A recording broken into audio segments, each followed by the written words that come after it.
lagi lang mag-iingat.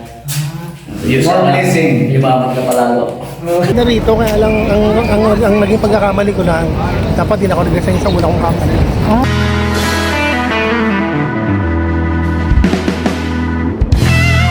Hi mga kabeshi!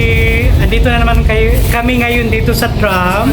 So, unexpected, hindi ko rin na sana kilala pa nila ako. At saka nakapalo sila sa aking mga account sa YouTube or sa Facebook. So, andito sila katabi ko ngayon. Nagpasalamat din ako kasi kilala na ako. So, ito si Kabayan. Hi Kabayan! Anong pangalan? Ako lang si Ronald Tayag. Saan ka sa atin? Sa Tarlac ako. Tarlac! Oh, ilang years ka ito sa Croatia? Isang taon pa lang. Ha? Isang taon? Saan mo ko nakita? Sa Facebook. Sa Facebook. Nakapalo ka Sa pala. YouTube. Oh, salamat ka. Lahat So, nakapalo yan. galing ka Pinas punta dito?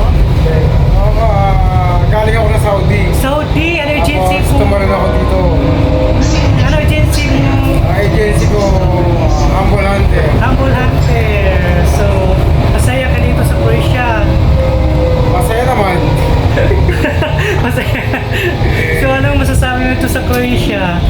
Maganda naman din sa Croatia. Kaso, ayos din. Wala ka bang balak na maglipat sa ibang country, bakasyon? Hindi, meron akong bala. Actually, kaya tapos ko yung kontrata ko. Oh, tama yan. Lilipat ako na ibang lugar para ma-explore naman. Tama. So, anong ma-advise mo sa mga kababayan natin ng balak magpunta dito? Mga kabayan, wag na kami pumunta dito. Malit ang sahod. Go!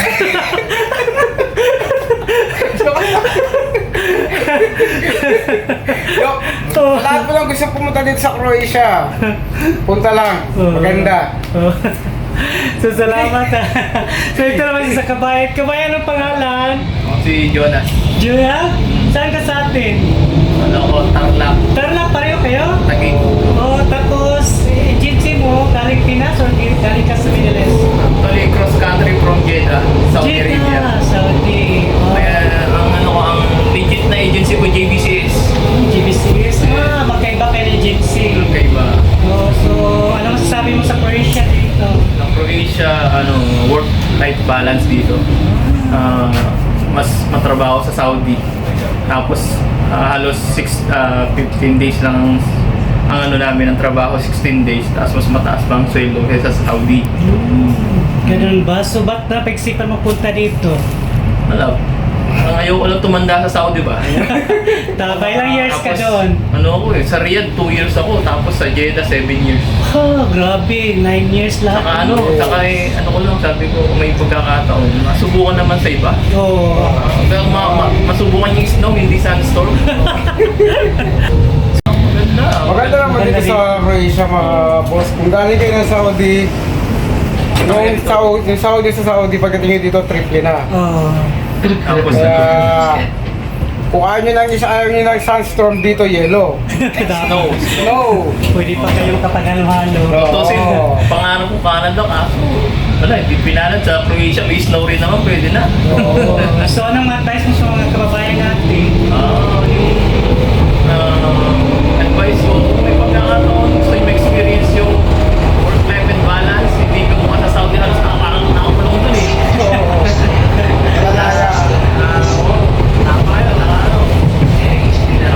Gusto ko rin mag-book sa iba't ibang ng schedule. Tama, set up packaging ng Euro country. Sa Saudi, doon pa rin, pupunta ka sa kabilang sandstorm pa rin. So, hi! Ito na pala ang mga followers o subscribers ko galing Qatar. Mamalo, tawahan mo to. Ito pala si Toto. Hi, Toto. Anong ihatid mong sasabi kay Mamalo? Nandito ka na. Ipagpatuloy mo lang, ma'am.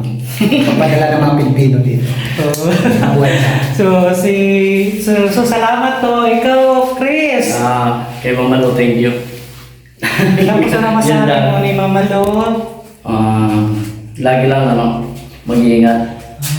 More blessing. Yumaman ka palalo. Kung di sa kaya, di tayo makapunta dito sa Croatia, di ba? Laking tulong din.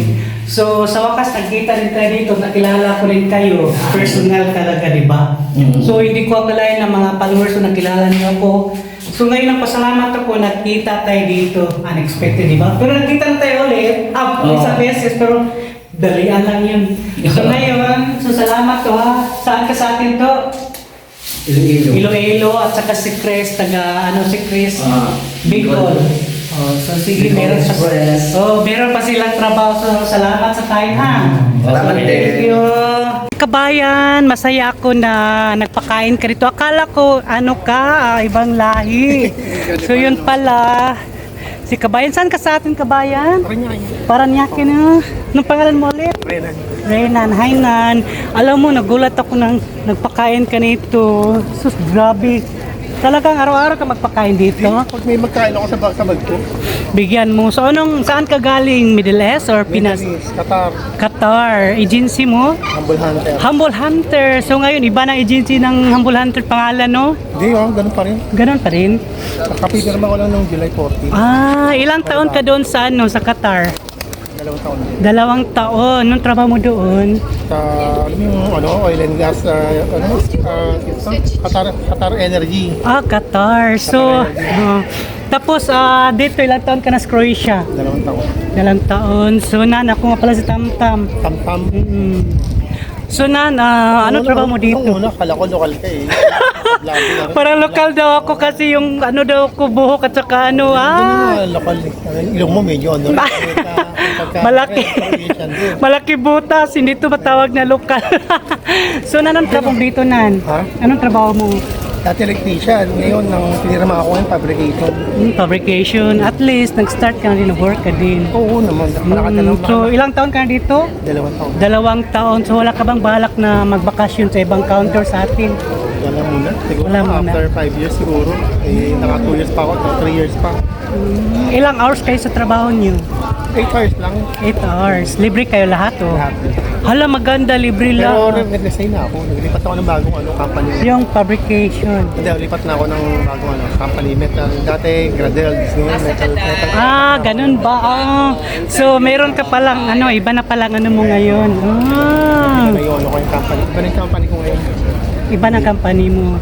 So, Hindi na. bago na yan. So, saan ka uwi ngayon? Sa Sbete.